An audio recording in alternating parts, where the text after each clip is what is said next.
እነሱ የሚናገሩት በተደጋጋሚ የእስልምና አክራሪ ጽንፈኝነት ብለው ይናገሩታል በትክክል አሁን እነሱ የሚሉት ይሆናል እስልምና ያለ እኔ ልንገር ስማ እስልምና ይሏል ሙስሊምን አሸብሮት ነው እንደዛ የሚወጥ እኔ አንድ ነገር ልንገር ክርስትና ነው መነሻው እኮ የሽብርተኝነት ከጀመር ከፈለከኝማ መነሻው ስማ እነዚህዎች እኮ ክርስቲያኖች ናቸው እነዚህ ነጮች የነጭ በላይነት እነዚህ መስቀሎች እዚህ ጋር ታያል እነዚህ እኮ ምንድናቸው የአሜሪካ እነዚህ ይሄ ምናምን ተሰሚባል የነጭ ዘረኞች አይደሉም እነዚህ ይሄ ምንድነው እነዚህ ሙስሊሞች ናቸው እነዚህ ነጭ የለበሱ ሰይጣኖች አይደሉ እነዚህ ላይ አሜሪካን እያሸበሩ ያሉት አሁን ይሄ ነጭ ዘረኝነት ይባላል ቋቅ የሚለው ጥቁሩን የሚያርድ እኮ ነው ይሄ አያ የሽብርተኝነት ምንጩ ይሄ ነው ይኸውልህ እስልምና አይደለም እሱ ብቻ አይደለም አሪያ በጣም የሚያስቀኝ ነገር እሱ እስልምና አይደለም መንስኤው እሱ ብቻ አይደለም የመጀመሪያው ሽብር ጥቃት የደረሰው የዚህ ቢሆን ጥሩ ነው አሪያ ይሁን በእናትህ አሜሪካ እኔ እኮ በጣም ነው የሚገርመኝ በ1917 a bomb thought to have been planted by anarchists killed 9 police officers in Milwaukee የሚባለው ዊስኮን አሜሪካ 19 እዛው አሜሪካ ዋሽንግተን ዲሲ ፈነዳ የቦምብ እንትኑ አቶርኒ ጀነራሉን ገደለበት 1920 ኤክስፕሎሲቭ ዋገን in Wall Street New York how was that ጂፒ ሞርጋን ሰራተኞች 40 ሰራተኞች ነው የገደለው 1886 ሄይ ማርኬት ስኩዌር ቺካጎ 1910 ሎስ አንጀለስ 1963 በርሚንግሃም አላባማ እየሰማኸኝ ነው የሽብርተኝነት ምንጩ የት ነው አሜሪካ መነሻው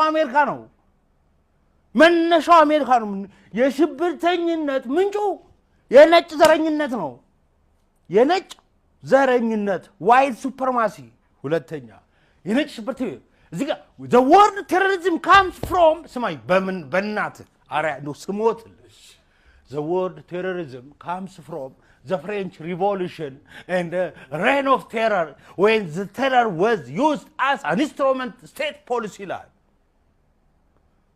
የሽብር ስቴት ፖሊሲ ሆኖ ጥቅም ላይ የዋለው ለመጀመሪያ ጊዜ የት ነው ፈረንሳይ ቴሮሪዝም የሚለው ቃል ራሱ ጥቅም ላይ የዋለው ከመቼ ጀምሮ ነው ከፈረንሳይ አብዮት ጀምሮ ነው በአለም ላይ ሁለት አሸባሪዎች አሉ ስማቸው አሜሪካና ፈረንሳይ ይባላል የሽብር ሁለት በአለም ላይ ሁለት የሽብር ምንጮች አሉ ስማቸው ፈረንሳይና አሜሪካ ይባላል አሸባሪዎቹም እነሱ ናቸው ሬን ኦፍ ቴረር ላይ ተከሰተበትን ሀገር ልንገር አንድ ኢትዮጵያ ቀሽብር ማለት ነው ሁለተኛስ ሃይቲ ውስጥ ሬን ኦፍ ቴረር የፈጠሩት ማን ናቸው ፈረንሳይና አሜሪካ ሁለቱም ቀኝ ሊገዛት ሞክረው የጥቁር ከዚህ ቀደም ነግሬሃለሁ ታሪካቸው ኢትዮጵያ ውስጥስ ዘሴ ሜዲካል ሳን ፍሮንቲር እና ሲኤንኤን ሲሰሩ የነበሩት ተመሳሳይ ነገር ነው ኢትዮጵያን በተደጋጋሚ ሊገዛት ሞክረዋል አልቻለም በጅቡቲ በኩል መተው የጦር ቤዝ ተከፋፈሉት ማን ናቸው ፈረንሳይ ኢትዮጵያ ከዚያ ከቃኞስ ታስወጣቸው እዚህ መተው የገቡት ነው እነሱ ናቸው ሌላ ጨምር ላሪያ አንተ እኮ ስማ እንጂ አሪያ በ19 እኔው ሙስሊም ጽንፈኝነትን ያልከኛል እንዴት አድርገው ሽብርተኝነትን ኤክስፖርት እንዳደረጉት ላሳየ ኤክስፖርት እንደ ፈረንጆቹ አቆጣጠር በ1977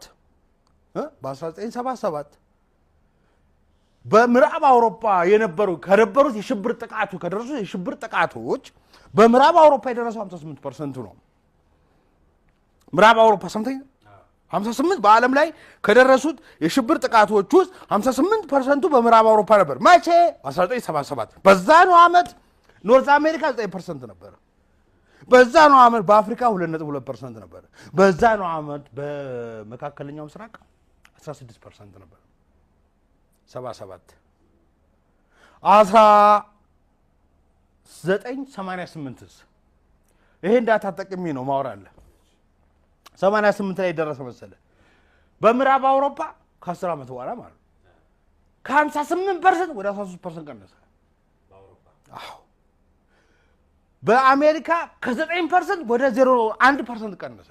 ወደ 1%። በምዕራብ አፍሪካ ማን ነው በሰብሳራን አፍሪካ 2% ነበራል ወደ 9% ጨመረ። በሜና በሰሜን አፍሪካና መካከለኛው ምስራቅ 16% ነበራል ወደ 6% ቀነሰ።